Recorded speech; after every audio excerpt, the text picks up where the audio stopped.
sometimes that fear causes a person to not be able to move in one direction or another. And a person will feel this in the sense that they'll sit down to write, and then there's just this feeling of giving up.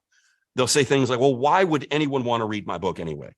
Or there's already 1,000 books on this subject. I'm sure they're way better than mine. Why should I do it? Or I'm not as good of a writer as so-and-so. Why would I write a book like this? And all of those things are rooted in a kind of subtle fear. You know, there's an old saying that takes the word fear and uses it as an acrostic to describe what fear is.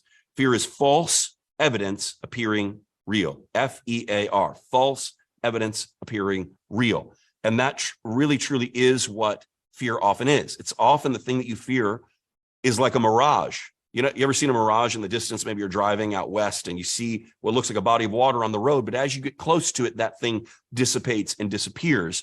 Now, that's often how fear is. As you move toward the thing that you fear, you soon discover it was actually just a figment of your own imagination. Love trumps fear. And, you know, it says it much better in 1 John chapter 4, verse 18, where it says, there is no fear in love, but perfect love casts out fear.